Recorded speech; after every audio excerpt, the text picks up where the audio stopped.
Bom dia para você, que alegria poder entrar na sua casa, visitando a sua família, o lugar onde você já está trabalhando. Louvado seja nosso Senhor Jesus Cristo, para sempre seja louvado.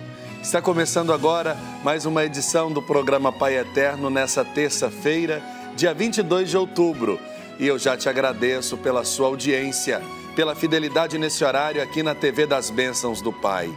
Ter você aqui com a gente neste momento é uma graça para todos nós. Esse programa de oração e de fé que é preparado para você. É uma graça para nós fazermos comunidade com você. E eu te convido agora a ligar para nós. Nosso programa está ao vivo para todo o Brasil. Ligar para nós no 62-3506-9800 ou acessar o nosso portal paieterno.com. A nossa equipe de atendentes está pronta para acolher você, anotar o seu cadastro, enviar a carta do Padre Robson aí para sua casa, para você acompanhar o desenvolvimento dessa obra, a nova Casa do Pai, bem como a expansão do sinal da TV Pai Eterno para todo o Brasil. E desde já eu convido você a rezar e a refletir comigo. Hoje, dia 22 de outubro, o dia em que a igreja celebra São Gaudêncio. Durante o nosso programa, a gente vai conhecer um pouco mais sobre a vida desse grande santo e rezar pedindo a intercessão dele pelas suas diversas necessidades. Você sabe o que é o vinho litúrgico? Nós preparamos uma reportagem especial sobre o assunto. No Santo Café de hoje, nós vamos conversar com o padre Carlos Gomes da Silva, pároco da Catedral Metropolitana de Goiânia, sobre o Concílio Vaticano II. Se você tiver algum comentário, alguma dúvida sobre o assunto, pode deixar a sua mensagem nas nossas redes sociais, o Instagram ou o Facebook da TV Pai Eterno.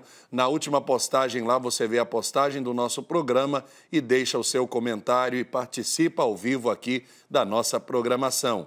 Além das notícias da igreja, hoje também é dia da bênção da saúde. Vamos rezar por você, o nosso programa só está começando.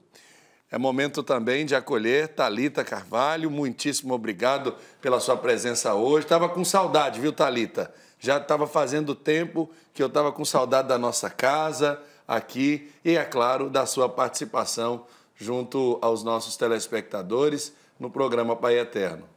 Bom dia, Padre Wellington. A gente também já estava aqui te esperando com saudade, esperando aqui na nossa casa, no nosso estúdio, né, do programa Pai Eterno. Já estou ligadinha nas redes sociais esperando o seu comentário, o seu agradecimento por alguma graça recebida ou o seu pedido de oração. Já estou ligadinha aqui nas nossas redes sociais, Facebook e também Instagram. Um excelente dia para você que já nos acompanha e um excelente programa para todos nós, Padre Wellington. É isso mesmo, esse programa é feito para os filhos e filhas do Pai Eterno, espalhados em todo o Brasil, ligadinhos na nossa programação. Agora é momento de oração aqui no nosso programa. Eu convido você para juntos entregarmos a nossa vida e o nosso dia ao Divino Pai Eterno, fazendo a nossa prece cotidiana, acendendo a chama da esperança em nosso coração e, nesse gesto, colocando tudo o que somos e temos, a nossa vida, a nossa família, no coração do Pai, pedindo a Ele que olhe por nós, que nos conceda um dia abençoado. Afinal de contas, o nosso dia sempre pode ser melhor com as bênçãos de Deus. Por isso, voltemos o nosso olhar para a Santíssima Trindade, que coroa a Nossa Senhora em seu coração, e reze comigo esta oração, entregando este dia ao Divino Pai Eterno. Senhor, começo este dia te agradecendo pela oportunidade de ter mais um dia de vida. Obrigado, Deus, por me abençoar muito mais do que eu mereço. Sou grato pela vida e pelas pessoas que fazem parte dela, mas, acima de tudo, grato a Ti, ó Deus, por me conceder tudo isso, que eu possa dedicar a Ti o meu tempo, a minha fé e todo o meu amor. Obrigado, meu Deus, por me dar sempre mais com a tua mão bondosa e generosa, como um pai amoroso que jamais abandona os seus filhos. Agradeço também pelos teus planos para a minha vida serem sempre maiores do que os meus sonhos. Me conceda um dia de graça e paz sob as tuas bênçãos. Amém. Depois de entregarmos o nosso dia nas mãos do Divino Pai Eterno, é momento de pegarmos a nossa Bíblia, cartilha de oração, para juntos rezarmos o Evangelho de hoje. Abra sua Bíblia no livro de São Lucas, Evangelho de São Lucas, capítulo 12, versículos de 35 a 38. Lucas, capítulo 12, versículos de 35 a 38. O Senhor esteja convosco, Ele está no meio de nós. Proclamação do Evangelho de Jesus Cristo, segundo Lucas. Glória a vós, Senhor.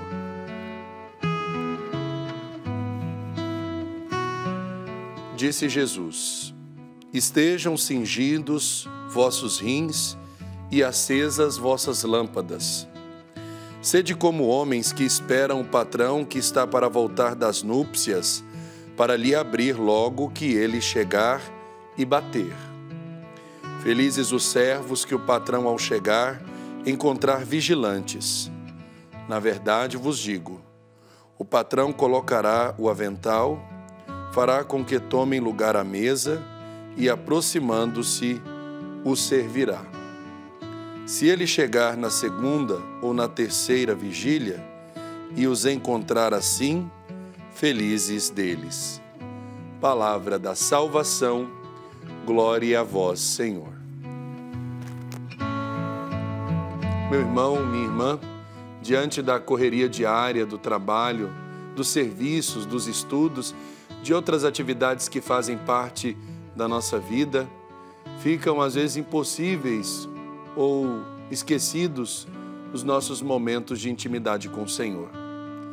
Hoje estamos aqui na terra, no entanto, enquanto aqui permanecemos, precisamos manter os nossos olhos voltados para o céu, para o alto, à espera daquele que há de vir, nosso Senhor Jesus Cristo. Por isso o Evangelho de Lucas se refere ao Senhor, a quem os seus empregados esperam que volte para casa depois de uma festa de casamento. Rins cingidos e lâmpadas acesas significam o estado de alerta e prontidão em que todo cristão deve permanecer, conforme o Evangelho. Como estão os teus rins e os teus olhos espirituais? Como você tem se mantido em estado de alerta, preparado para o chamado do Senhor? Ou, às vezes, esquecido, com a cabeça em outras coisas, mostrando às vezes que não está em sintonia com Deus, na disposição do acolhimento da sua chegada. A festa de casamento são as bodas do Cordeiro que se realiza no céu e para a qual todos nós somos convidados. Um dia Jesus virá e nos levará definitivamente para participar desse banquete espiritual.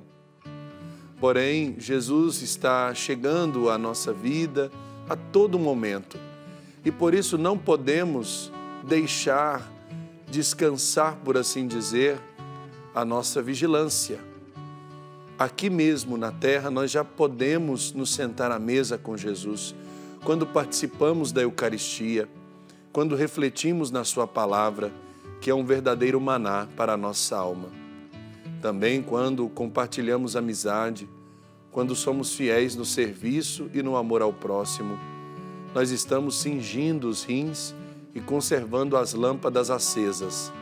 Seremos felizes se nos mantivermos acordados, a fim de receber a cada instante as graças que nos são destinadas.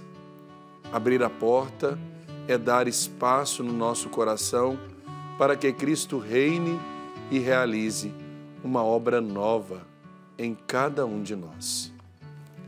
Mais uma vez, Jesus insiste nisso. Temos de estar sempre atentos e preparados. não só para a morte, que pode chegar a qualquer momento, para qualquer pessoa, mas também para todos os imprevistos da vida, nos quais Deus se manifesta. Assim iremos aprendendo com a vida e poderemos dar nossa resposta ao Senhor, que está sempre a nos convidar para avançar até o encontro definitivo com Ele. Bendito e louvado seja o nome do Senhor na sua vida. Que você esteja sempre atento ao chamado de Deus e que a palavra seja a luz que ilumina as trevas da sua existência. Tenha certeza, o Senhor nos quer preparados, prontos, dispostos, fervorosos, sedentos da sua chegada. É momento de apresentarmos ao Senhor àqueles que são os seus amigos mais próximos e já contemplam a sua face. É momento de rezarmos pedindo a intercessão do Santo do Dia.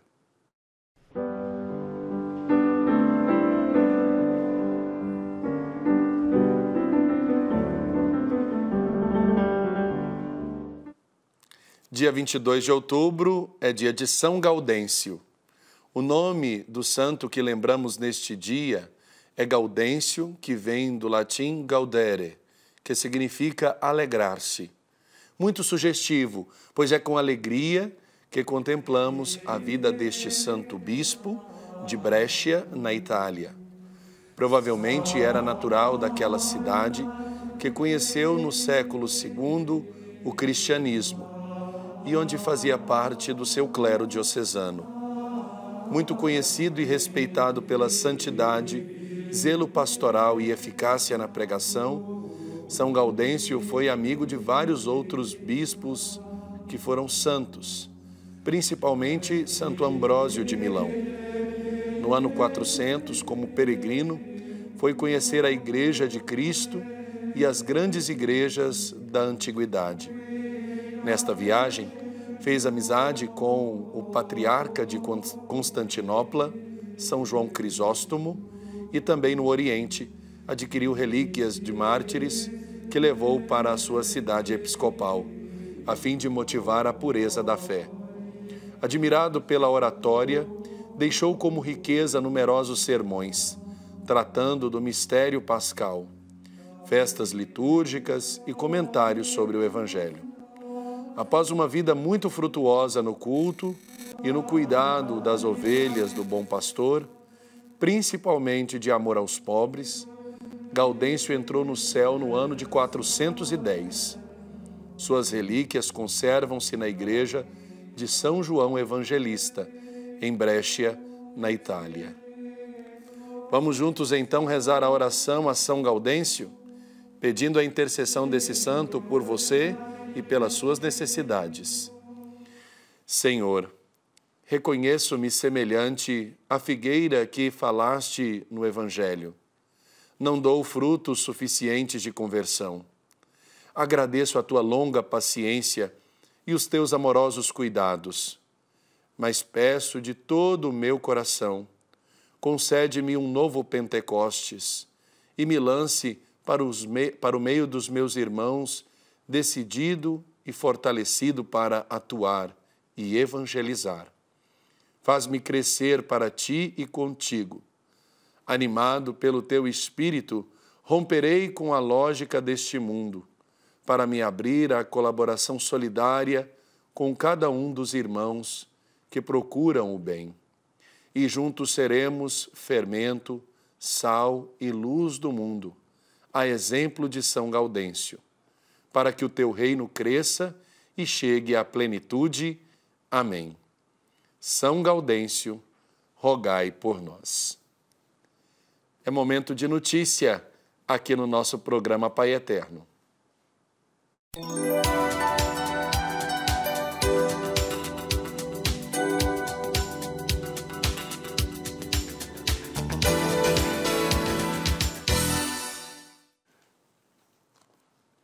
Antes de falarmos de notícia, Thalita Carvalho nos lembra tudo o que está acontecendo e se movimentando já nas nossas redes sociais. Thalita, como estão as nossas redes sociais nesse instante? Pessoal acompanhando o nosso programa e participando conosco já no Facebook, também no Instagram. O recadinho aqui da Marcela, desde o início do nosso programa, ela já está nos acompanhando e escreveu aqui para nós. Bom dia, Thalita, bom dia, Padre Wellington. Peço orações pela minha filha Ana Luísa, meu marido Luiz Henrique e minha mãe Geni. A Marcela Colobiali, de Campinas, em São Paulo. Estarão em nossas orações com certeza. Marcela, muito obrigada pela sua participação. A Célia dos Santos, de Jaraguá do Sul, Santa Catarina, escreveu: Padre Wellington, eu peço a sua bênção e peço orações por minha saúde e pela saúde do meu neto Gabriel. Célia, com certeza estaremos também rezando por você durante o nosso programa de hoje. E aí o Dete Brito disse que o tema do programa de hoje, o Concílio Vaticano II, é maravilhoso e que o Santo Café, daqui a pouquinho, vai ser muito especial com a presença do Padre Carlos Gomes. Ela disse que vai estar ligadinha. E o Dete sempre participa aqui conosco. Obrigada pela sua companhia todos os dias, Ildete. Daqui a pouquinho, né, Padre Wellington? A gente continua aí lendo mais recadinhos das nossas redes sociais. Isso mesmo, nós estamos aguardando a sua participação. Você que está ligadinho na nossa TV, você que está ligadinho no nosso programa, momento aí de participar. Você que tem rede social, tem o Instagram, tem o Facebook, deixa lá a sua interação conosco, a Thalita vai ler a sua mensagem. E hoje esse tema do Concílio Vaticano II foram mudanças importantíssimas na vida da igreja que nos alcançam até os dias de hoje. Então agora, convidando você a fazer parte desse grupo que participa do nosso programa, agora sim, vamos na vinheta das notícias da igreja.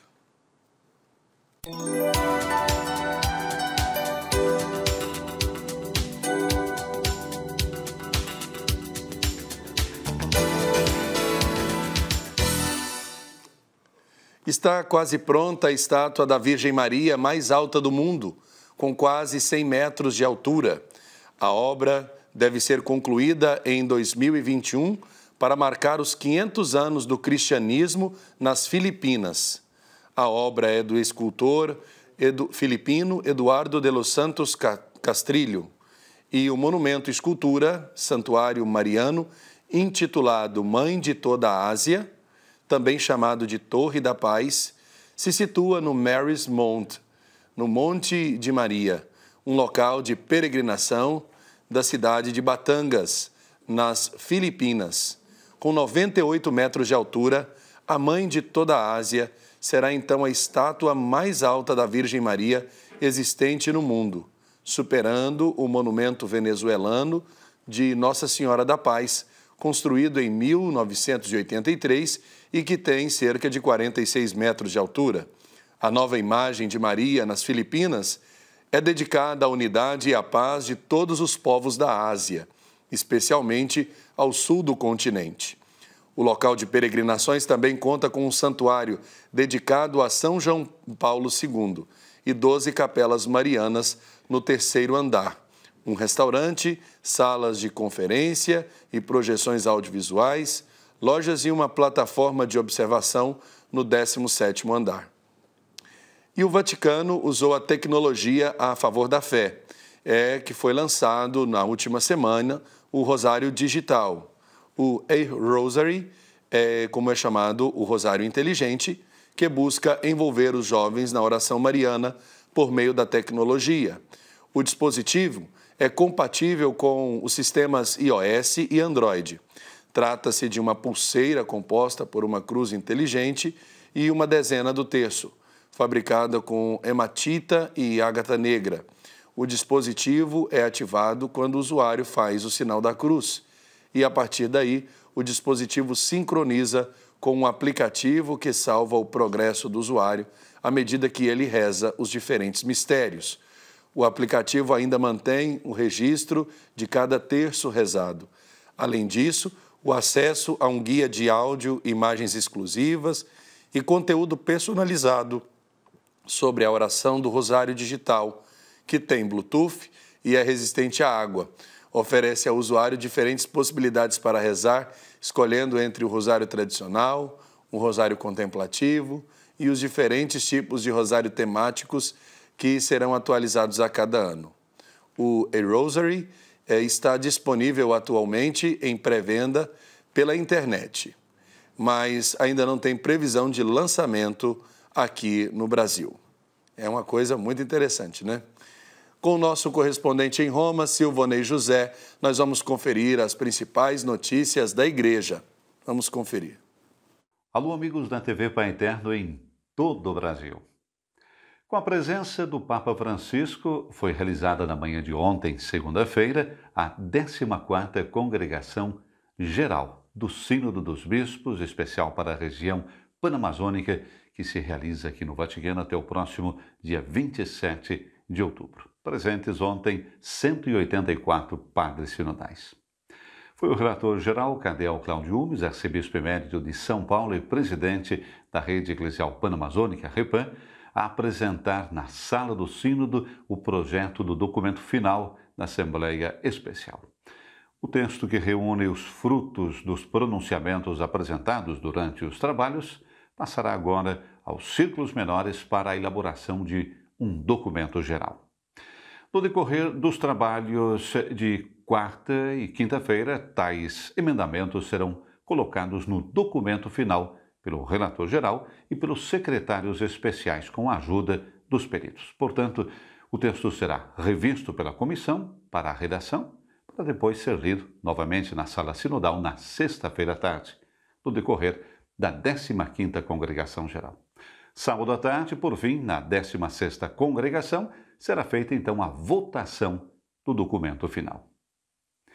Na abertura da congregação de ontem foi realizada a oração da hora média. A reflexão proposta foi feita por Dom Héctor Miguel Cabrejos Vidarte, que é o arcebispo de Trujillo, no Peru, e presidente do CELAM, que convidou a olhar o exemplo de São Francisco e o Cântico das Criaturas.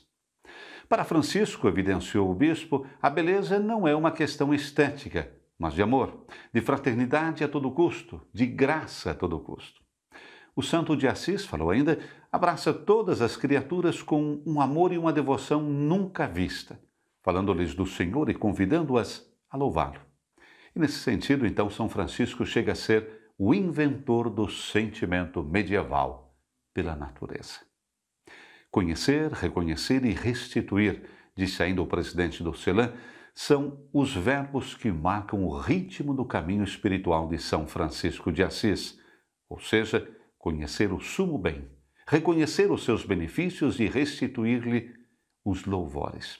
De fato, se para São Francisco o pecado é apropriação, não só da vontade, mas também dos bens que o Senhor opera no ser humano, o louvor, ao contrário, significa restituição.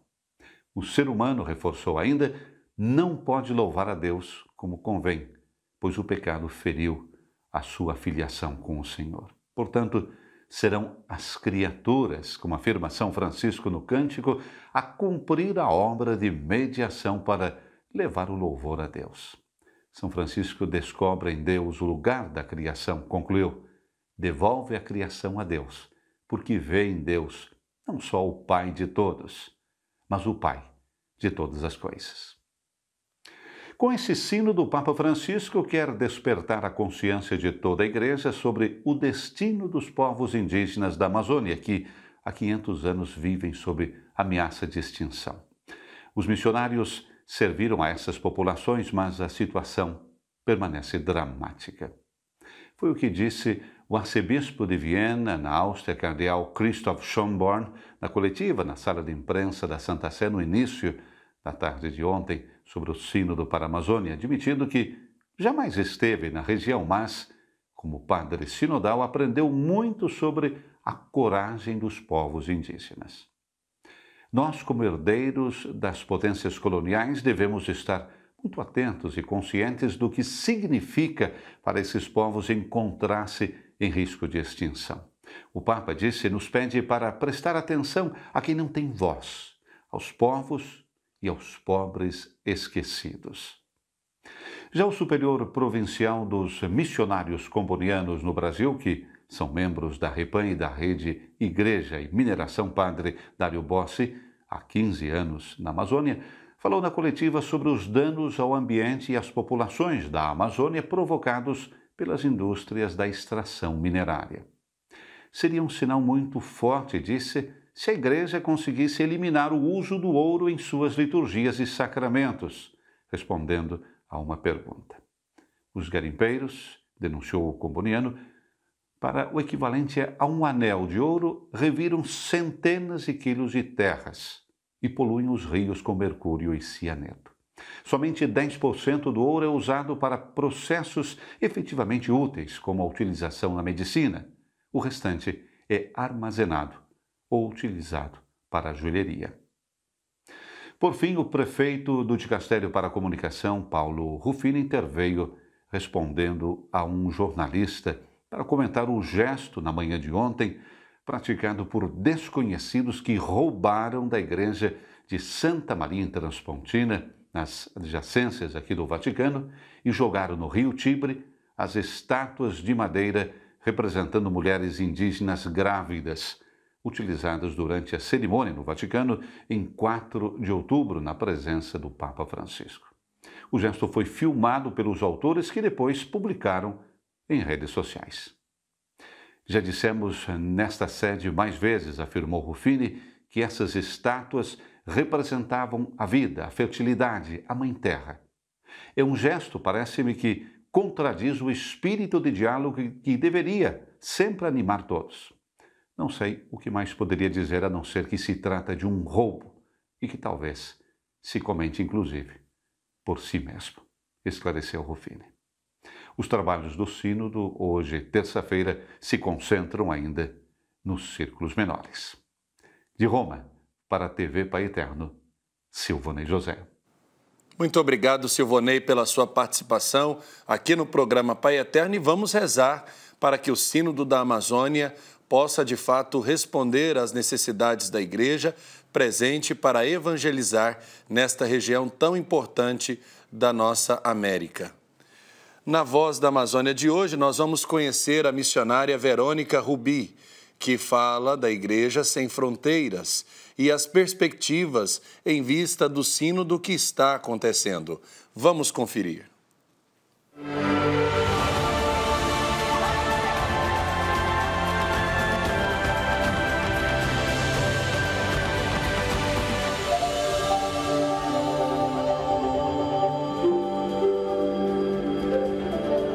As fronteiras são lugares de muito trânsito, de muita relação entre pessoas, de um fluxo grande e movimento de pessoas.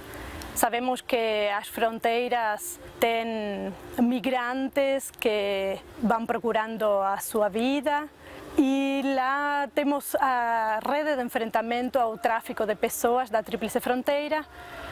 A gente trabalha na prevenção, na formação, na sensibilização e na visibilização deste crime, que, como diz o Papa Francisco, é a escravidão do século XXI. O eixo da Igreja Sem Fronteira quer fazer presente e realidade esta rede eclesial panamazônica, que transcende as fronteiras das igrejas particulares, que se relaciona com as outras igrejas que estão junto, que procura formas de ir ao encontro e responder às situações sociais. Há muita esperança neste sínodo. São muitas as realidades dos povos indígenas e que no mundo fora não se conhece. Desejamos que o sínodo conheça a realidade que sucede dentro da floresta, com os povos da floresta, e que tenha um posicionamento de defesa, de proteção, e como igreja de habilitar ferramentas e de reconhecer que é necessário uma igreja diferente. Não podemos pretender que a igreja da Amazônia fique somente ligada a este exercício sacerdotal. Esta falta de sacerdotes hoje em dia nos faz com que não possamos ter eucaristias nas aldeias do interior, em muitas comunidades do interior. Se existisse algum outro tipo de ministério leigo, que as comunidades possam se reunir e celebrar a Eucaristia, seria uma bênção muito grande, é uma necessidade.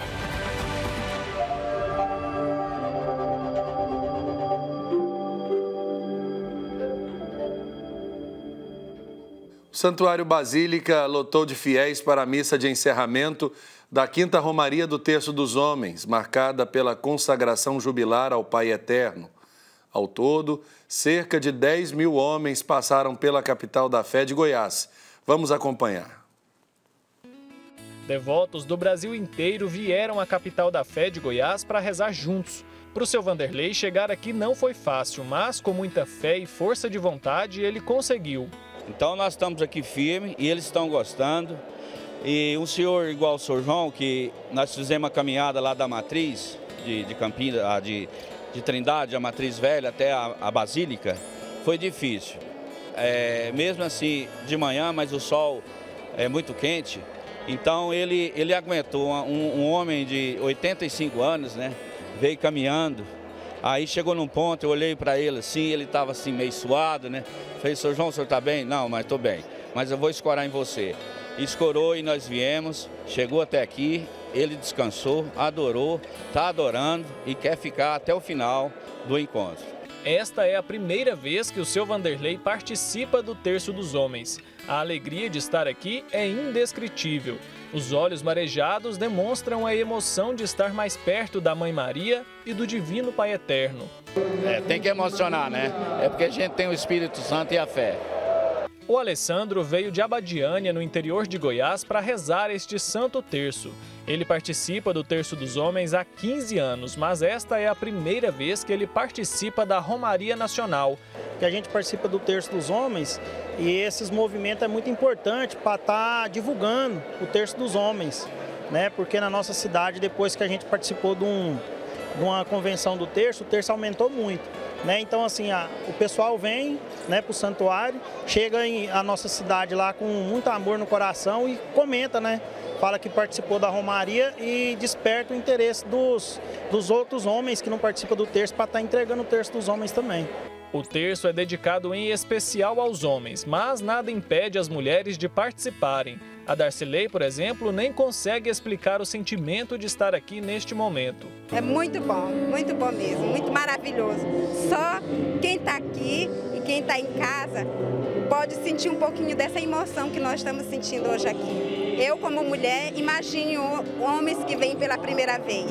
Durante essa linda festa, os devotos foram convidados a refletirem sobre o tema Pai Eterno, somos teus filhos. Além de participar deste profundo momento de oração, os devotos também receberam orientações sobre a importância da participação do homem no dia a dia da igreja.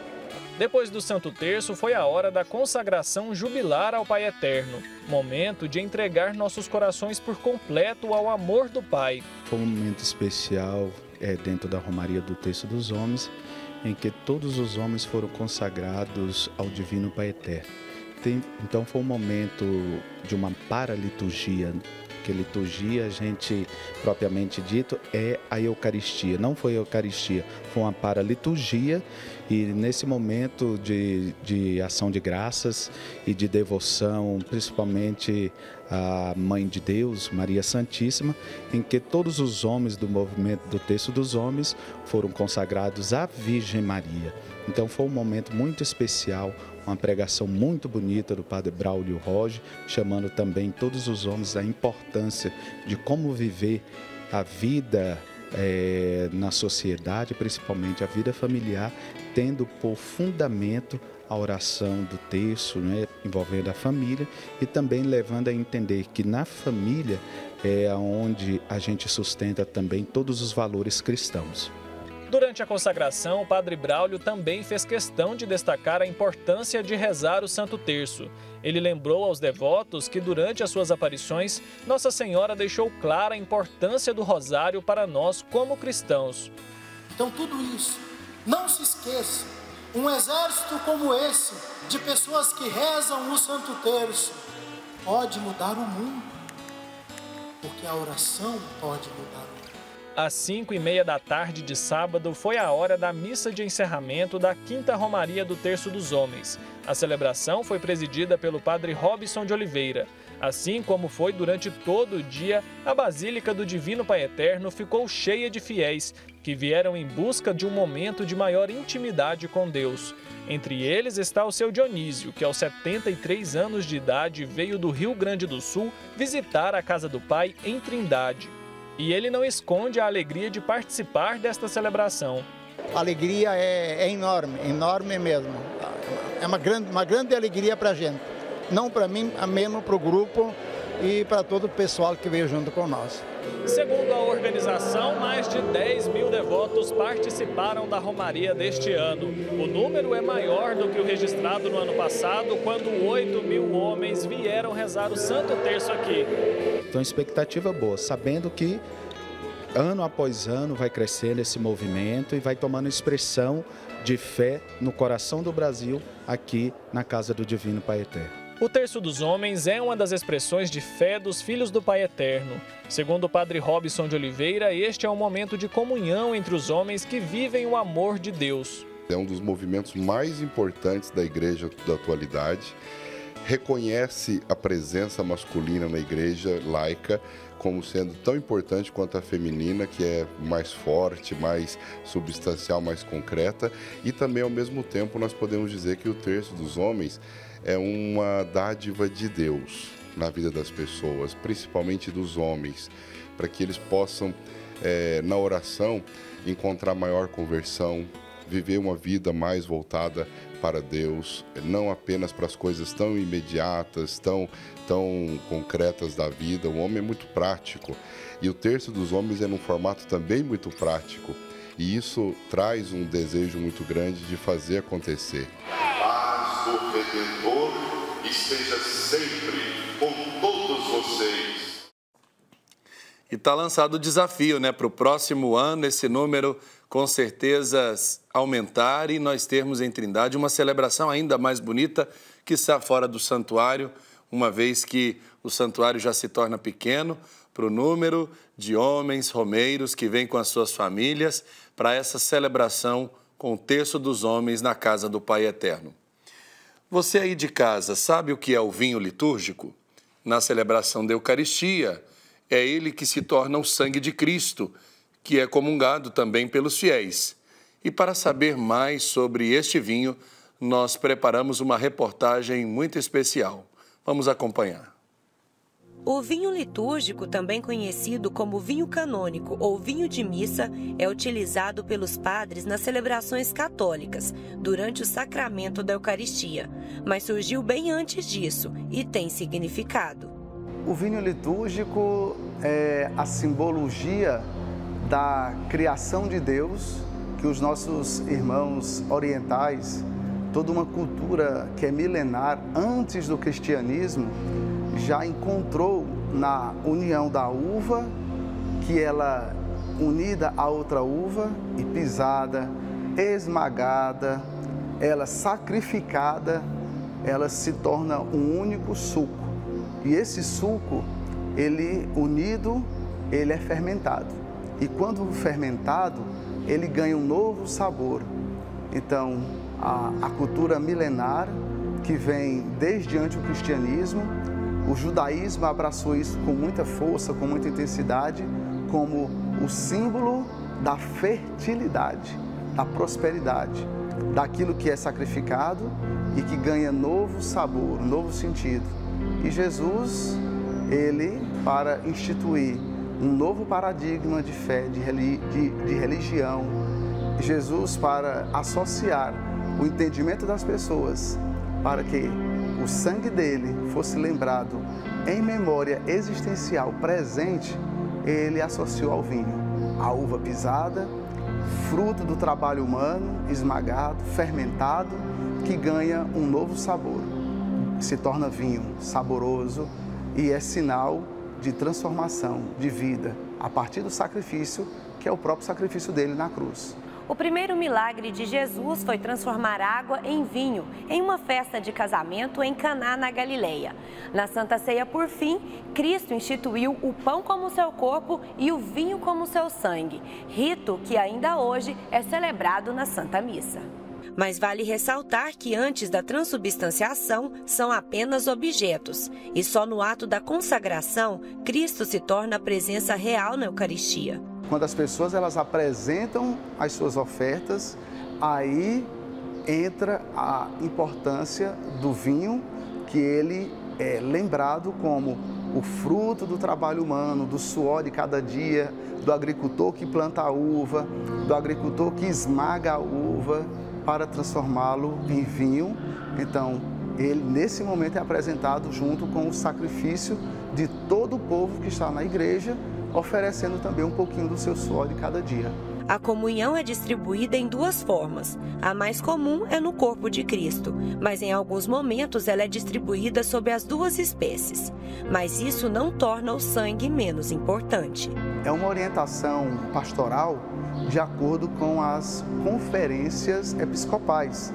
Então, para o Brasil, os bispos que estão reunidos na CNBB, na Conferência Nacional dos Bispos do Brasil, eles orientam que a comunhão deve ser dada sempre nas duas espécies de sangue e corpo para os fiéis. Mas dependendo da situação, do ambiente ou da celebração, se faça o uso do bom senso para zelar do sangue de Jesus. Então ali não é só vinho, ali não é só mais corpo. Depois da transubstanciação, de fato é sangue, de fato é corpo. Então a igreja orienta que em grandes celebrações ou em lugares que não se consegue, não se tem a prática, o hábito ou pessoas que possam administrar a comunhão nas duas espécies de maneira adequada, higiênica, piedosa, zelosa, para evitar que o sangue de Jesus caia no chão, para evitar que as pessoas peguem no sangue de Jesus, molhem o dedo com o sangue e depois passem no cabelo, passem na roupa ou no banco. Então, é o sangue de Jesus, para não desvalorizar, dessacralizar o sagrado. Então, a igreja recomenda que seja dada em uma única espécie, ou seja, no pão. E dessa forma não está errado, porque o pão ali é o corpo. E todo o corpo, ele tem sangue. A célula, todo o tecido de qualquer parte do corpo, por ínfimo que seja, ele contém sangue. Então, mesmo que invisível, microscópico, então tem sangue. Então, dar a comunhão em uma única espécie, ou seja, no corpo, na hóstia, na partícula pequena, ali está invisível o sangue também, porque não existe corpo, tecido muscular, tecido nervoso, tecido celular, sem sangue. E existem regras para a execução e elaboração desse vinho, com base no Código de Leis Canônicas. O vinho normal e o vinho litúrgico, ele é praticamente o fruto da uva que é fermentado. O vinho litúrgico, ele tem um teor alcoólico diferenciado de muitos outros. Então, o vinho litúrgico, ele tem que ser tinto, tem que ser na cor vermelha, de sangue. O vinho litúrgico não pode ser branco, porque tem que sempre associar ao sangue de Jesus derramado na cruz. E o teor alcoólico dele não pode ser maior do que a natureza própria da uva. Ele precisa ter mais uva fermentado naturalmente do que mais álcool do que uva. Então, geralmente o vinho litúrgico ele tem uma variação da porcentagem de teor alcoólico entre 9% e 14%. Porém, não existe limite na quantidade de vinho que o padre toma, mas é preciso usar o bom senso e, por isso, alguns pontos são observados. Não tem uma orientação precisa da quantidade. A orientação da igreja é sempre o bom senso, de acordo com cada organismo e de acordo com a quantidade de missas que o padre celebra no dia. Então, um padre que tem uma paróquia muito grande, que precisa celebrar 4, 5 missas por dia, devido às necessidades pastorais de uma área paroquial grande ou por atender 2 ou 3 paróquias, então se recomenda o uso mais moderado para que ao longo do dia ele possa celebrar e não prejudicar a sua saúde e também não possa ter nenhum comprometimento com as leis de trânsito brasileira. Durante a Santa Missa, o vinho litúrgico pode ser utilizado para consumo próprio, sempre de forma consciente. O vinho litúrgico ele pode ser consumido nas residências, em momentos festivos. Não há uma restrição, uma proibição de que o vinho litúrgico ele seja usado exclusivamente para as celebrações eucarísticas. Este vinho litúrgico ele é preparado para as celebrações, mas por ter um teor alcoólico diferente e por ter um sabor diferenciado, ele também pode ser consumido em momentos de confraternização, sempre com a moderação, que é a orientação da nossa igreja no que diz respeito a qualquer tipo de bebida que tenha mesmo o mínimo de teor alcoólico possível, devido à pastoral da sobriedade, que é uma ação concreta da igreja de fazer com que as pessoas elas usem o bom senso e a liberdade com sobriedade.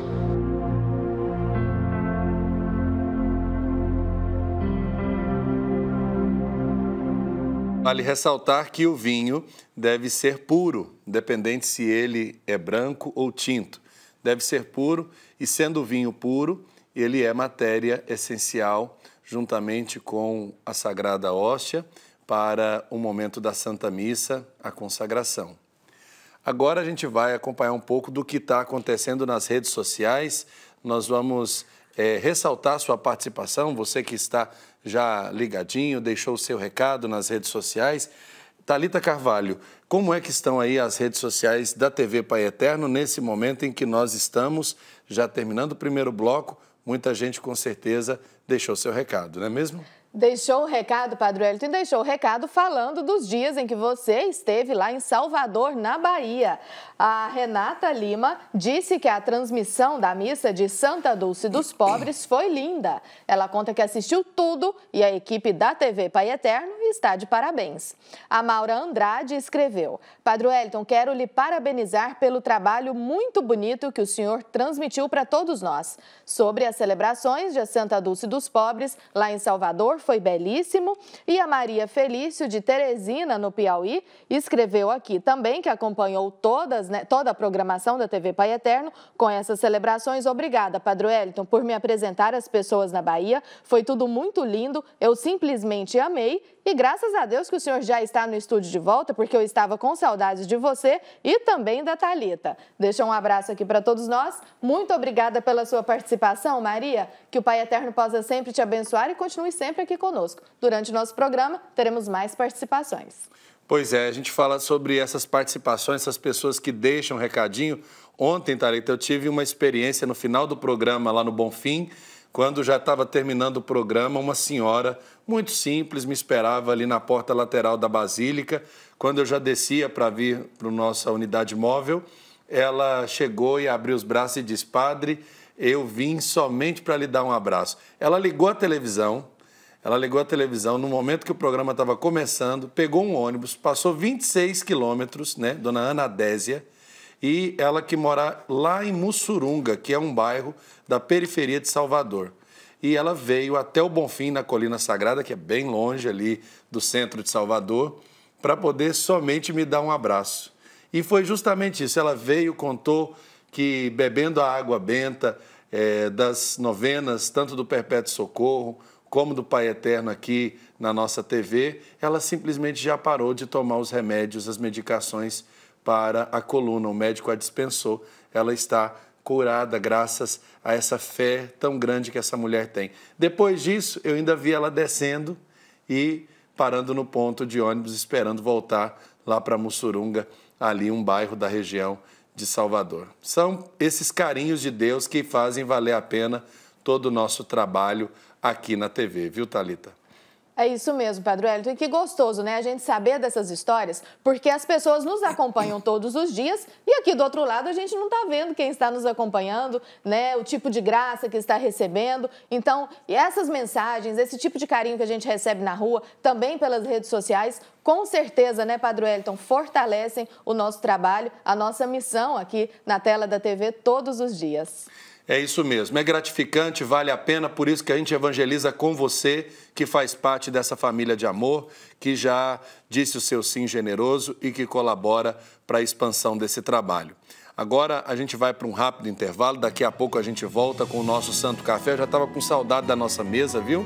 E olha só quem está aí hoje para podermos tomar café juntos. Padre Carlos Gomes, pároco da Catedral Metropolitana de Goiânia, vai falar um pouco para nós sobre esse evento que marca ainda a história da Igreja, o Concílio Vaticano II. Fique conosco até a nossa volta do intervalo.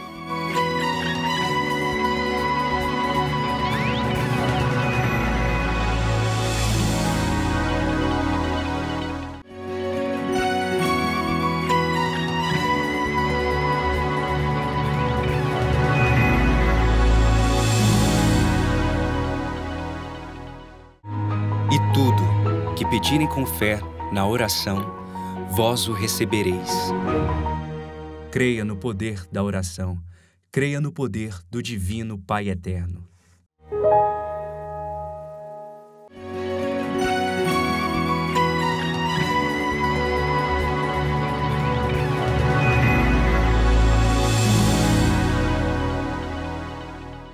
Estamos de volta com o programa Pai Eterno, aqui na tela da TV das Bênçãos do Pai.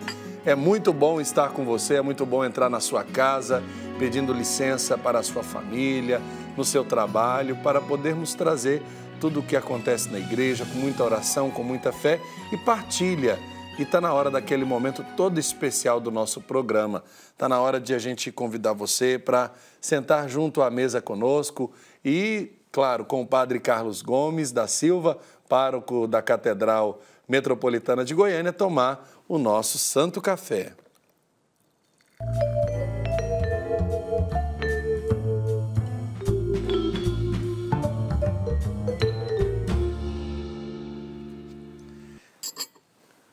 Deixa eu servir o meu também. Padre, seja muito bem-vindo aqui no nosso programa. Aqui a gente toma café de verdade, viu? Bem-vindo. Muito obrigado. Primeiramente, bem-vindo ao Brasil, né? Muito obrigado. Bem-vindo de volta aos trabalhos da evangelização na Arquidiocese. Muito obrigado. Parabéns pela sua defesa, né? Pois é, muito obrigado, Padre Wellington, pelo convite. E quero aproveitar também, já no início desse café, para saudar todas as pessoas que nos acompanham, né, pela TV Pai Eterno, que é a grande novidade para mim, especialmente. Cheguei de Roma tem 2 meses e pouco, e não sabia ainda da TV Pai Eterno. Aí, por acaso, ligo a TV, vê quem que eu vejo de cara? O Padre Wellington. Eita, Padre, olha que o senhor estava passando os canais. E estava de manhã? De manhã. Então o senhor pegou o programa que é o filé das nossas manhãs, claro, juntamente com a nossa programação extensa aqui, mas é o programa Pai Eterno, ao vivo para todo o Brasil. E hoje a gente traz esse tema junto dessa mesa maravilhosa, né, que o senhor tem a oportunidade de nos visitar, justamente falar sobre o Concílio Vaticano II. Mas antes de falar do concílio, eu queria lembrar um detalhe. O senhor esteve em Roma, né? Agora há pouco tempo. A vida na Cidade Eterna, a vida em Roma, nos coloca muito próximos dos eventos que lá aconteceram, né? Exatamente. O Concílio Vaticano II, que aconteceu me corrija se eu estiver errado, de 62 a 65, né? Exatamente. Ele está muito presente em tudo que a gente vive ali de igreja e principalmente nas universidades. Exatamente. Quais são as impressões que o senhor teve quando o senhor lá viveu sobre o concílio? Pois então, o Concílio Vaticano II, em primeiro lugar, acho que é importante a gente ressaltar, Padre Wellington, é um evento, um encontro do Papa com os prelados, com os bispos do mundo inteiro, os padres conciliares. Então, um grande evento. Mas é importante destacar, sobretudo, que quando o Papa João 23, né, que quando foi nomeado Papa, já tinha quase 80 anos, e causou surpresa em muita gente, até porque muitos pensavam que seria apenas um Papa de transição, né? Não imaginariam nunca que o Papa João 23, hoje São João 23, né? Convocasse este concílio, que na história da Igreja constitui no 21º concílio, né? O primeiro foi o concílio de Nicéia. É importante a gente destacar isso. E tivemos ao longo da história inúmeros concílios importantes. Poderíamos destacar, por exemplo, o Concílio de Trento. Mas o Concílio Vaticano II, que começou no dia 11 de outubro de 1962 e terminou em dezembro de 1965. Quando se fala do Concílio Vaticano II, é importante destacar que este concílio é um marco na história da Igreja por causa da sua grandiosidade. Imagine o senhor, imagine você que está em casa, mais de 2.000 bispos em Roma.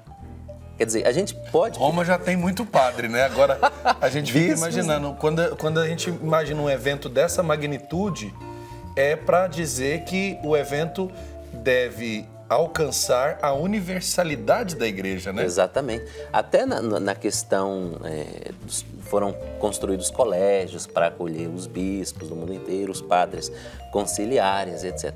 Agora, a gente percebe a influência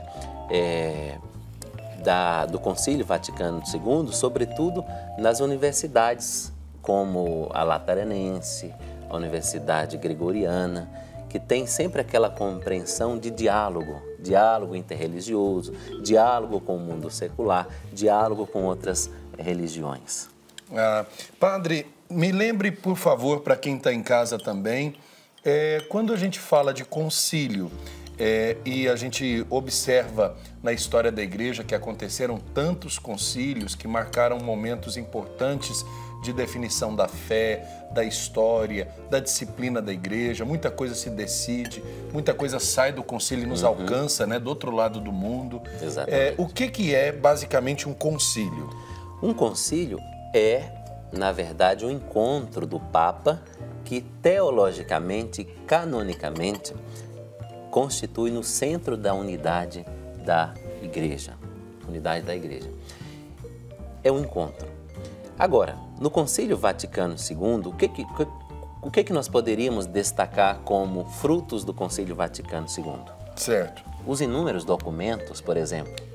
E aqui nós poderíamos destacar as constituições, que são, assim, importantíssimas na história da Igreja. São documentos para áreas específicas. Exatamente. Da história, por exemplo, né? o Sacrosanto Concílio, mais voltado para liturgia. E aqui é importante a gente destacar, Padre Wellington, que até o Concílio Vaticano II, as missas eram celebradas em latim. Toda a estrutura litúrgica era em latim. E aí, a partir daí, do Concílio Vaticano II, que apresenta essa novidade, começa, por exemplo, a autorização para que se pudesse rezar a Santa Missa na sua língua vernácula, na sua língua original, na língua materna. Agora, é importante destacar que quando falamos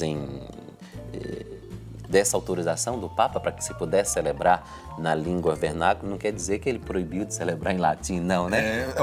Ele deu uma possibilidade de aproximação, né? Uma possibilidade de aproximação. Isso é importante destacar, porque impera, sobretudo, nos meios assim, mais progressistas, a ideia de que o Papa proibiu que se rezasse em latim. Não é verdade isso aí, não. Na verdade, o Papa ofereceu uma possibilidade a mais, porque a nossa igreja é uma igreja dinâmica, uma igreja viva.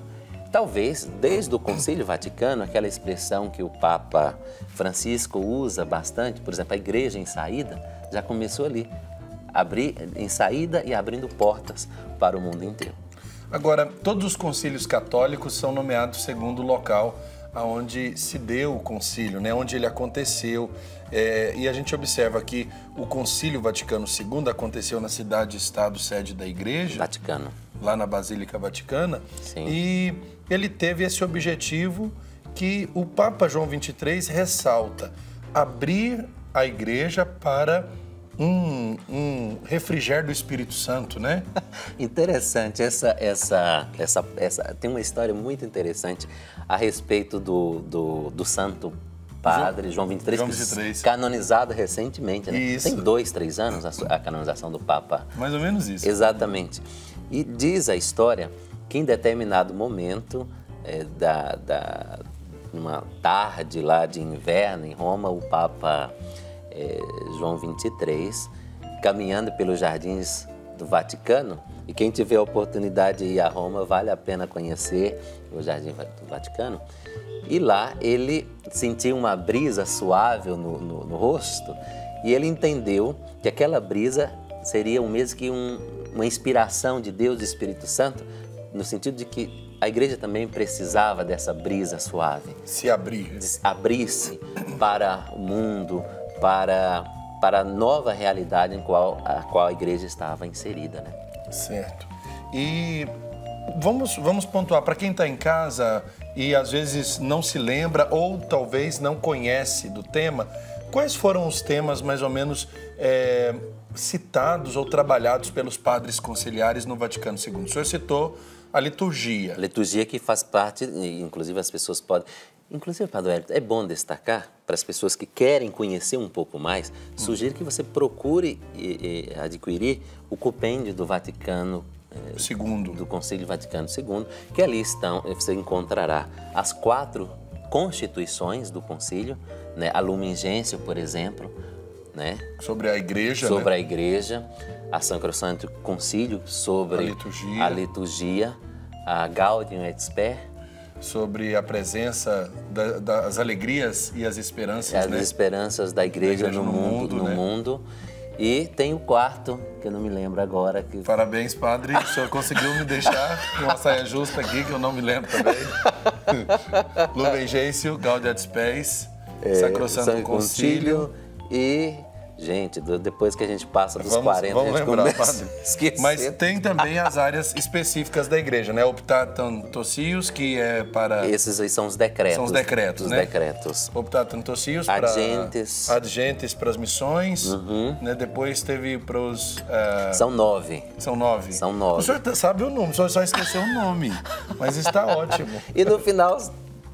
3 declarações, né? 3 declarações. Humana e Vita e por aí vai. Eu acho que a intermirífica, o decreto intermirífica que fala, por exemplo, daquilo que nós estamos vivendo aqui hoje, né, que a igreja nos meios de comunicação, vem dessa reunião, né? Exatamente, exatamente.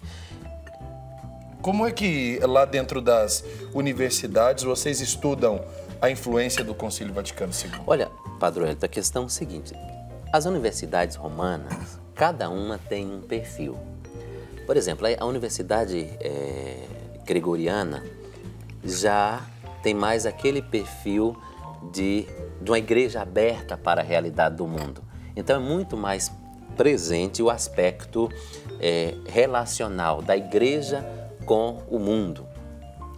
Na Universidade da Santa Cruz, onde eu estudei, já entramos mais no aspecto da constituição da igreja, enquanto conservação da doutrina e da tradição, né? Mas qual foi o tema que o senhor estudou em específico? Eu estudei sobre o processo de canonização dos santos. Deve ser uma coisa muito interessante. É interessante, sim, e exigente também, porque quando a gente fala do processo de canonização, e nós temos o processo do Padre Pelágio lá em Roma, sim, né? Agora o processo de canonização do Padre Pelágio. E quando alguém deseja abrir um processo para canonização, a primeira coisa que tem que fazer, porque um moto próprio do Papa Bento XVI, confirmado pelo Papa Francisco, nos assegura o seguinte, que quanto ao processo de canonização, esse deve acontecer primeiro a pesquisa no âmbito diocesano. Só depois com a autorização da Congregação para a Causa dos Santos, é que se dá continuidade ao processo que tem o seu fim lá em Roma. Mas tem alguns requisitos para abrir um processo, obviamente. Sim. Né? E o Vaticano II, com certeza também, ele traz um arejamento para esse modelo de processo, né? Sim, de uma certa forma, sim. Mas sabe que é importante a gente destacar, quando falamos do Concílio Vaticano II, quando se fala para abertura para o mundo, não significa desrespeitar a tradição. O padre Robson, ele me soprou aqui, eu já sei qual é o nome do decreto. Coisa boa, obrigado, padre Robson. Dei verbo, da palavra de Deus. Que pecado, esquecíamos da palavra de Deus. Obrigado, Nossa, padre. Muito obrigado, padre Robson. Dei verbo, exatamente. Que foi muito importante pela questão da forma como a igreja interpreta, mas também como as comunidades tomam posse do acesso à leitura da palavra de Deus, né? Lembrando da questão da inspiração, da utilização da Bíblia, da forma reverencial como ela deve ser lida, exatamente. Da questão... A tradição. Da vontade de Deus e da história que ali é contada. Exatamente. A tradição, exatamente. A tradição. Agora, dentre as várias decisões conciliares, o senhor falou da missa. Quais outras, assim, a gente poderia pensar que nos alcançam diretamente? Temos o mais presente é a Santa Missa, né? A liturgia da Santa Missa no âmbito do latim, não latim. Que isso, inclusive, tem gerado e gera assim, tanta confusão, né, do ponto de vista litúrgico. Rezar ou não rezar em latim? É uma pergunta muito, muito presente. Agora, quando se fala do Concílio Vaticano II, o Padre Wellington, é importante destacar também que durante o Concílio Vaticano II haviam 3 grupos. Um grupo mais conhecido como assim, mais tradicional, ou mais tomistas, vamos dizer assim. Um segundo grupo, que faz parte daquilo que nós podemos dizer mais fiéis às fontes e às origens. E um terceiro grupo, que era uma maioria, o qual nós podemos nomear como aqueles mais abertos às novidades, que eram maioria. Desse grupo mais aberto, por exemplo, fazia parte o Papa Bento XVI, né? Que ele buscava também chamar a atenção para essa raiz da igreja para refrigerar, digamos assim, né? Refrescar a atualidade daquele momento da igreja. Exatamente, mas nem parece, né? Quando se fala do Papa Bento XVI... As pessoas têm uma ideia muito fechada, exato, né? E o Papa Bento XVI é o maior teólogo, considerado o maior teólogo do século XXI, né? Se a gente pegar, por exemplo, os livros dele antes da época da sua eleição e principalmente também antes do seu trabalho como prefeito de uma congregação no Vaticano... Congregação para a Doutrina da Fé. Sim, se a gente pega o Introdução ao Cristianismo, dentre outros que ele escreveu antes dessa fase, ele já mostra marcas muito fortes do concílio numa mudança de ótica, né? Uma forma de olhar diferente da igreja para com o mundo. Exatamente. E a igreja não olha mais para o mundo com medo, com receio, com um fechamento, mas ela se abre. Ela se abre para transformar, para poder ir sem medo, né? Exato. Como o Papa João Paulo II, que hoje celebramos, né? Hoje é memória litúrgica de São João Paulo II. Uma das primeiras palavras dele diante da sua eleição, eu acredito que são ecos do Vaticano II, quando ele dizia, né? Não tenham medo, abrir as portas para Cristo, né? Para Cristo, exatamente. São João Paulo II também falava assim, ele apresentava o concílio como uma dádiva de Deus. E João Paulo II, nós também conhecemos, né? Talvez o Padre Wellington não, que é mais novinho. É o Papa da minha infância, né? Da minha também, né? Porque ele foi eleito Papa em 1978, se não me engano. Eu nasci em 79, não sou tão novinho, mas não, já vou fazer 40 anos já. Quando ele foi eleito Papa, ninguém imaginava também que ele fosse tão assim aberto. E, sobretudo, tem uma influência direta na vida do Papa João Paulo II sobretudo no que diz respeito aos meios de comunicação, né? Diz alguns ligados ao setor de comunicação do Vaticano que foi o Papa que mais fez uso dos meios. Obviamente que naquele tempo não tinha Instagram como nós temos hoje, não tinha Facebook. Hoje a moda é Instagram, né? O Papa não tinha. Mas como o Papa João Paulo II era assim, muito criativo, muito comunicativo, eu posso imaginar quanto que ele ia fazer bem com a tecnologia que nós temos hoje, se naquele tempo já tivesse, né? Verdade. Agora, padre, aqui no Brasil, como é que a gente pode dizer, assim, do ponto de vista geral, a chegada do Concílio Vaticano II, ela foi com certeza muito celebrada, não? Foi celebrada, inclusive a nível de, não necessariamente de Brasil, mas de América Latina, foram 620 padres e bispos conciliares. Eles participaram, etc. Então foi muito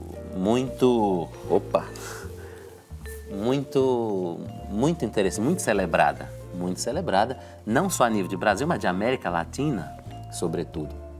E aqui nós temos na Arquidiocese de Goiânia, Dom Fernando, que foi nosso primeiro arcebispo, que participou diretamente do Concílio Vaticano II. Foi padre conciliar. Dom Antônio, o qual tive a alegria de conviver muito tempo, também nos contava experiências maravilhosas do Concílio Vaticano II, sobretudo no que diz respeito à abertura para o mundo e para o diálogo interreligioso, do diálogo com as pessoas. Agora, quando nós falamos também do Concílio Vaticano II, sobretudo da Lumen Gentium, que trata de maneira muito clara e abre portas para a participação, sobretudo, dos leigos, né? É importante a gente destacar isso. E ali os conceitos de ministério ordenado e ministério comum dos leigos é muito presente, né? Inclusive, existe uma história, e eu confirmei isso com alguns bispos que foram padres conciliares, que o primeiro bispo de Anápolis, Dom Epaminondas de Araújo, ele, num dado momento, como era padre conciliar, ele chamou a atenção da Assembleia pedindo a palavra e disse: e os leigos? E os leigos? Onde vão ficar os leigos nessa estrutura? Sabia. E aí, quando da intervenção dele, inclusive Dom Boaventura Koplenburg, que faz o compêndio, ele diz dessa intervenção num dos seus livros sobre o concílio. E o primeiro livro que saiu no Brasil pela Loyola, um livro muito antigo, eu acho que o concílio ainda não tinha terminado, foi um livro de Dom Epaminondas dizendo o leigo na igreja. Eles já traziam primeiras ideias para que o leigo pudesse se situar e se comprometer, porque até então a gente imaginava uma igreja que distribuísse sacramentos, né? E os fiéis receptores desse sacramento iam em busca, batismo, eucaristia, crisma, etc., mas não se comprometiam na evangelização. Exatamente. Agora, com o Vaticano II, o leigo tem um papel fundamental, porque ele é missionário também. Exatamente. Isso se define no Concílio Vaticano II. Mas também houve exageros, né, Padre Hélio? Assim, sobretudo, quando se fala da participação do leigo, e aí, durante muito tempo se usou a expressão assim, protagonismo dos leigos.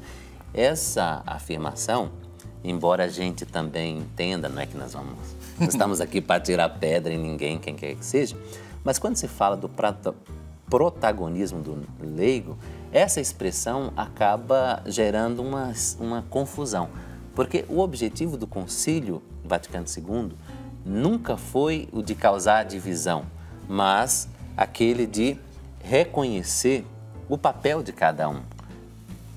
O ministro ordenado tem a sua função de celebrar a Eucaristia, aquilo que canonicamente nós entendemos como reservado, quase reservado e nunca reservado. Reservado, quase reservado e nunca reservado. Assim, reservado ao sacerdote é aquilo que é próprio do sacerdote. E aqui nós podemos citar a Sacrosanto Concílio, aquilo que é próprio do sacerdote, celebrar a missa, atender confissão, etc. Mas o leigo também tem o seu papel dentro da dimensão litúrgica, por isso que tem essa figura também do ministro extraordinário da comunhão. O ministro da palavra, né? Ministro da palavra. O ministro Quer dizer, um não exclui o outro. Não, de modo que acho que se completa, né? A ideia do Concílio Vaticano II é fazer com que tanto o ministro ordenado como o ministro comum possam juntos somar forças para fazer uma igreja mais viva e mais atuante em meio à sociedade. Eu acredito, padre, que todo fiel cristão, todo católico deveria, de alguma forma, buscar conhecer mais o concílio. Nós temos uma riqueza muito grande e há bispos, há pessoas na igreja que dizem que o Concílio Vaticano II ainda não foi devidamente conhecido ou até mesmo implementado na sua totalidade pelas igrejas, né? Até pela distância e resistência. Às vezes tem muito disso. Mas eu quero destacar o seguinte, que o Concílio Vaticano II, a ideia dele não era, como em concílios anteriores, não era aquele de... dogmático, né? Não era dogmático nem de combater heresia nenhuma.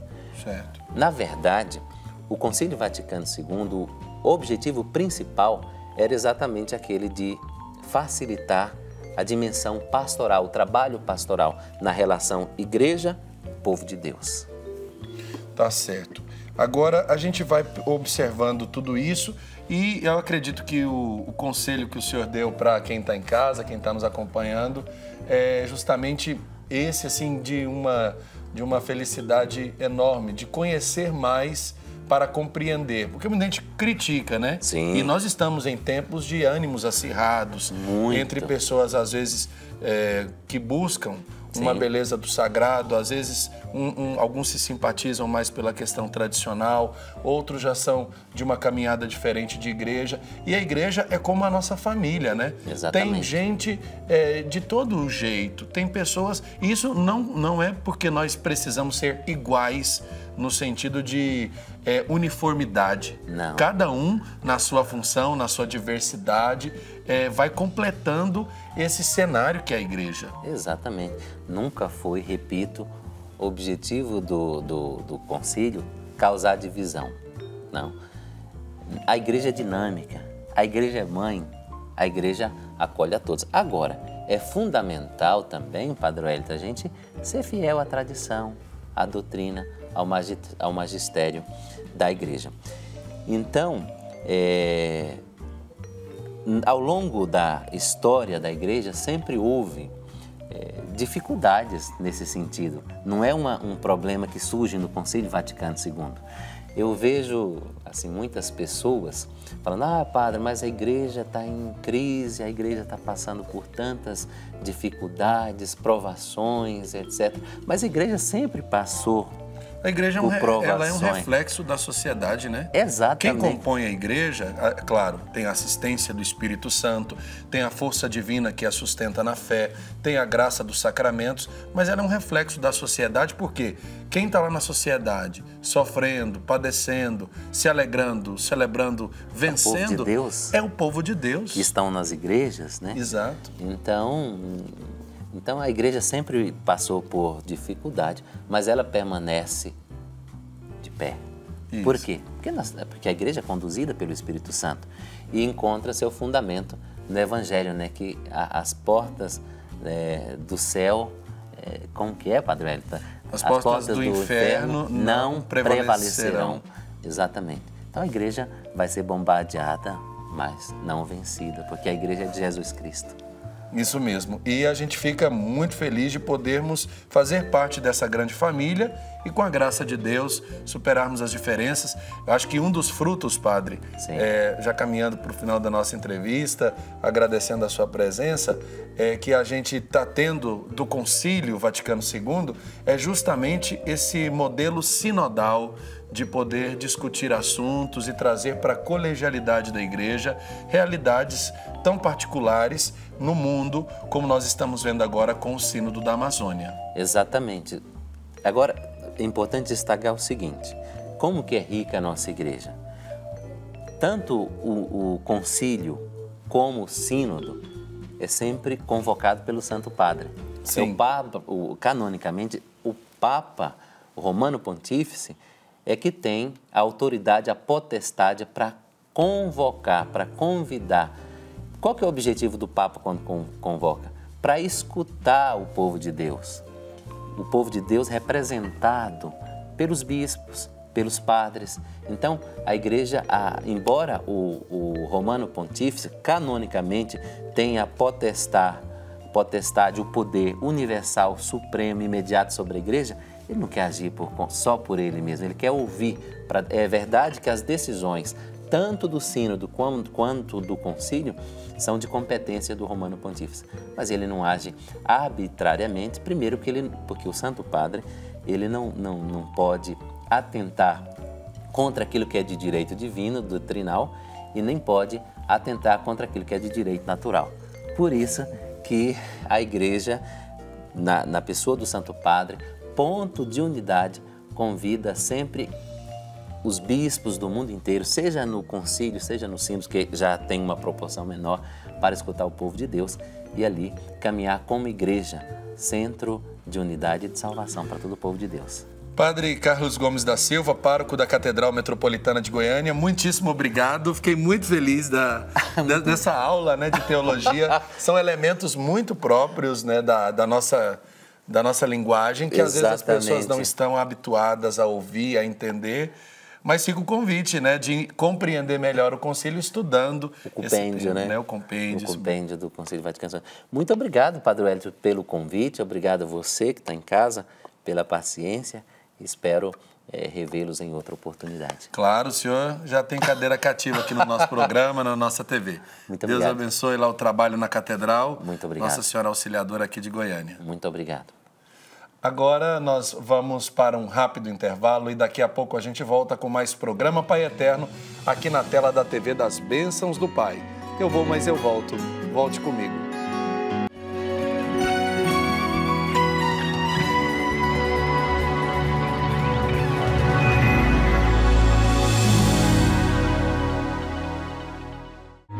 E tudo que pedirem com fé na oração, vós o recebereis. Creia no poder da oração. Creia no poder do Divino Pai Eterno.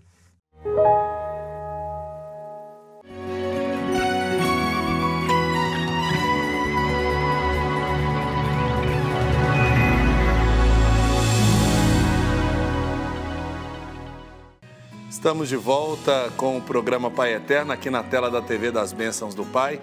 Que alegria a gente poder conversar sempre sobre assuntos da nossa fé que tocam de forma direta a vida da igreja, tudo aquilo que acontece de fato nas nossas comunidades, porque nos alcança as decisões como, por exemplo, aquilo que o Padre Carlos disse, né? O concílio é para a igreja e o Vaticano II alcançou todas as comunidades. Com certeza na sua paróquia, com certeza na sua atuação na vida da igreja, você pode também ser um fruto desse modelo da igreja que nasceu desse momento tão importante do Vaticano II, esse evento que aconteceu de 1962, proclamado pelo Papa João XXIII, hoje São João XXIII, e que terminou em dezembro de 1965 pelo Papa Paulo VI. Agora eu convido você a lembrar no dia de hoje de São João Paulo II. Hoje é dia também de São João Paulo II. Vamos lembrar das imagens do nosso querido Papa João Paulo II? Você deve se lembrar desse dia, que foi o dia da canonização de São João Paulo II, que aconteceu em 2014, quando o Papa Francisco, o Papa Bento XVI se encontram com todos os bispos naquele momento tão importante do reconhecimento da santidade deste Papa que marcou a história da Igreja. Nós vemos que a devoção a São João Paulo II se espalhou e confirmou aquilo que as pessoas já tinham diante de si, que era justamente o amor a esse que transformou a Igreja através do seu exemplo, viajou por tantos lugares, tantos caminhos e foi reconhecido como santo ao lado de São João XXIII. Nós, nesse dia da canonização, tem aquele outro vídeo da passagem do Papa, né? Isso. Olha quanta gente estava presente na Praça de São Pedro. para lembrar a santidade desses dois homens. Aí, São João 23, na abertura do Concílio Vaticano II, nessas imagens do Centro Televisivo Vaticano, e depois o momento da consagração do mundo ao Imaculado Coração de Maria por São João Paulo II na Praça do Vaticano. Foi um reconhecimento, de fato, da santidade desses dois homens que marcaram a Igreja pelo seu sim, pelo seu exemplo, pela sua história. Por isso, vamos pedir a intercessão de São João 23 e São João Paulo II, cuja memória hoje celebramos, para que intercedam pela Igreja. Nesta festa de aniversário do Vaticano II, nós vamos também pedir que tudo aquilo que inclui e congrega na caridade o povo de Deus e seus pastores possa de fato acontecer. Prova disso é que nós estamos rezando, pedindo as bênçãos do Pai Eterno pelo Sínodo. Eu apoio o Sínodo, eu apoio o Papa, a nossa campanha, para que o Espírito Santo possa iluminar os caminhos da Igreja na sinodalidade. Está aí, ó, a hashtag. Eu apoio o Sínodo, eu apoio o Papa Francisco. Agora, Thalita, vamos interagir nas nossas redes sociais, muita gente participando do nosso programa. Muita gente participando, muitos pedidos de oração, como o da Márcia Ferreira da Silva, lá de Itaúna, em Minas Gerais. Ela pede orações pela família dela e pelo matrimônio, para que ela e o esposo, para que a relação deles seja restaurada. Ela pede aqui pelo marido dela, o Júlio Márcio, pela filha Josimara Aparecida e pelo reavivamento do casamento. A Vanessa Elisângela, lá de Jaguariúna, em São Paulo, pede oração também pela família e pede aqui que Deus continue abençoando a família dela cada vez mais. A Marli Pereira Silva disse que ficou muito feliz em saber aqui no nosso programa hoje, no nosso Santo do Dia, no início do programa, que hoje é comemorado o dia de São Gaudêncio. Ela disse que não sabia e que ficou muito feliz porque era o nome do avô dela hoje, já falecido. E ainda um pedido de oração aqui da Maria Edna, pede oração por ela porque hoje vai passar aí por um procedimento cirúrgico, vai fazer uma cirurgia para a retirada de um tumor no intestino. Ela pede que o médico dos médicos, Jesus Cristo, esteja ao lado dela e que tudo corra conforme a vontade do Pai. Que a Maria Edna, então, esteja sob a proteção do Divino Pai Eterno e também de São João Paulo II, já que hoje se celebra a memória dele, por essas orações e por tantas outras que a gente não consegue ler aqui no nosso programa, Padre Wellington? E graças a Deus nós temos o povo que participa dessa família de amor junto conosco, principalmente você que participa da família Filhos do Pai Eterno. Thalita, eu queria que você lembrasse para quem está em casa, como é que a pessoa deve fazer para fazer parte da família Filhos do Pai Eterno, para manter a nossa TV espalhando o amor do Pai através dos meios de comunicação e também para edificarmos a nova Casa do Pai em Trindade? Muito simples, Padre Wellington. Você aí de casa que não é associado ainda à FIP, mas deseja se associar ou conhece alguém que deseja se associar, é só entrar em contato pelo número que já aparece aí na sua tela, 62 o DDD 3506-9800, repetindo então, 62 o DDD 3506-9800. Pessoal do call center está disponível para atender você durante a semana e também aos finais de semana. E ainda você pode se tornar um associado pela internet. É só acessar o portal paieterno.com, preencher lá os campos com todos os seus dados pessoais, logo vai se tornar um associado da AFIP, colaborar com os trabalhos de evangelização da AFIP, não é isso mesmo? E receber ainda a carta com mensagens especiais do Padre Robson todos os meses. Nos colocando a par de tudo que está acontecendo, de tudo que está sendo feito, principalmente desses momentos importantes na obra, tanto na obra lá em Trindade, construindo a nova Casa do Pai, como também aqui na nossa TV Pai Eterno, através do nosso portal, de tudo aquilo que está à disposição para a evangelização. Agora é momento de conferirmos o pensamento de Santo Afonso para o dia de hoje.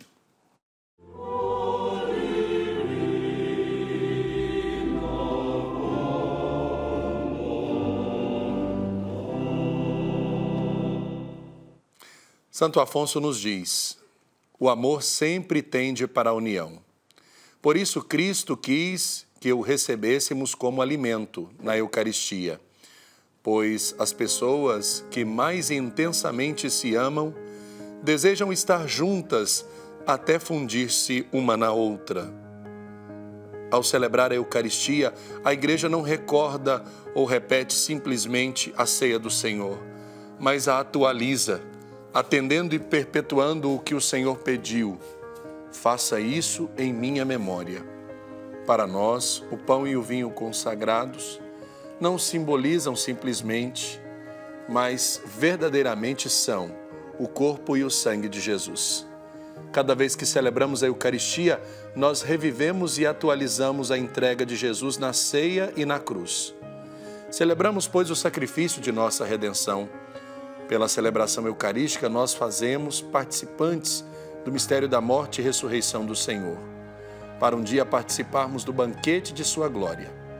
A celebração eucarística é o memorial da entrega do Cristo por nós e é também o sacrifício da Igreja, que, correspondendo ao amor de seu Senhor, a Ele se une e a Ele se entrega. Vamos, sempre que pudermos, nos unir a Jesus através da Eucaristia. Por amor a nós, Ele se faz presente através da comunhão. Vamos agora pedir a bênção da saúde para todas as pessoas que estão ligadinhas, para você que está passando por um tratamento, para você que precisa de colocar também aquela pessoa que está passando por um momento de necessidade na oração. Vamos colocar todos os enfermos diante do Divino Pai Eterno. Thalita, os nomes das pessoas que queremos pedir essa bênção.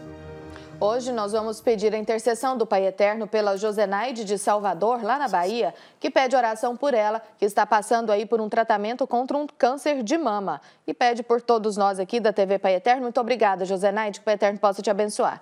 Vamos rezar também pela Deci Sampaio, que pede oração pela família, em especial pelo filho, que está desempregado, e por Andresa Alves, de Alvinópolis, lá em Minas Gerais, Padre Wellington.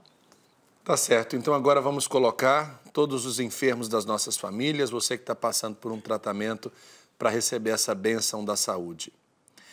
Senhor, nosso Deus, que passastes fazendo bem e curando os doentes, e que enviastes ao mundo o vosso Filho para tomar sobre si os nossos sofrimentos e suportar as nossas dores. Nós o suplicamos pelos nossos irmãos doentes.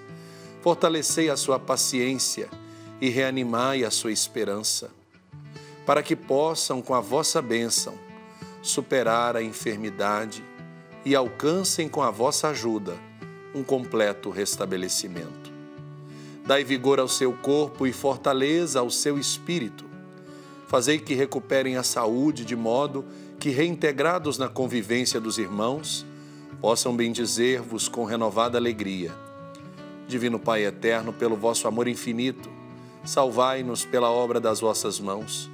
Confortai com o vosso poder divino estes vossos servos doentes.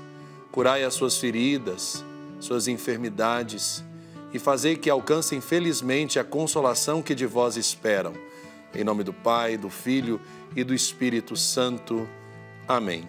Vamos nos consagrar ao Divino Pai Eterno, colocando você que faz parte dessa família de amor, você que respondeu à carta mensal do Padre Robson e que sabe que a sua intenção chegou até nós. Ela é motivo da nossa oração e é por você que vamos nos consagrar nesse momento. Voltando o nosso olhar para a imagem da Santíssima Trindade que coroa a Nossa Senhora, nós rezamos. Divino Pai Eterno, aqui estamos para prestar-vos a nossa homenagem. Nós cremos em vós, Pai Eterno, nosso Pai e nosso Criador. Confiamos em vossa bondade e poder. Queremos amar-vos sempre, cumprindo os vossos mandamentos e servindo ao vosso Filho Jesus, na pessoa de nossos irmãos.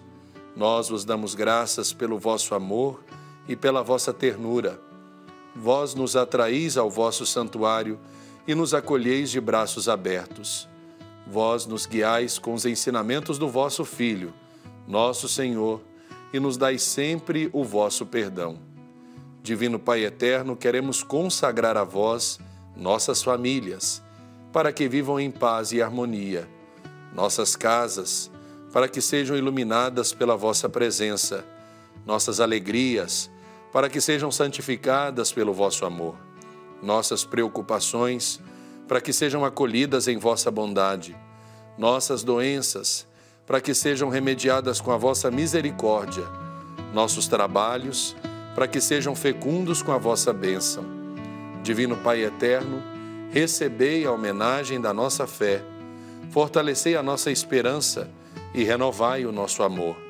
Dai-nos o dom da paz e da fidelidade à vossa Igreja, pela intercessão de Nossa Senhora, Mãe do vosso querido Filho.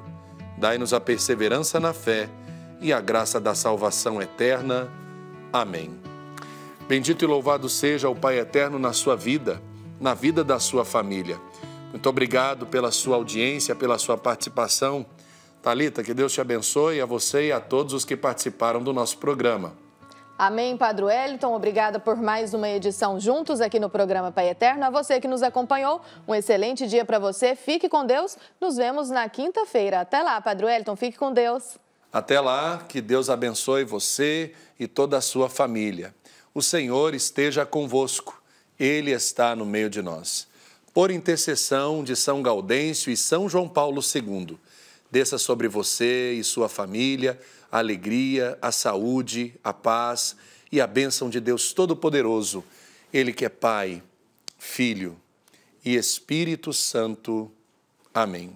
Que Deus te abençoe, que os anjos te protejam, muita saúde e paz na sua vida. Até o nosso próximo encontro, na quinta-feira, aqui na TV das Bênçãos do Pai.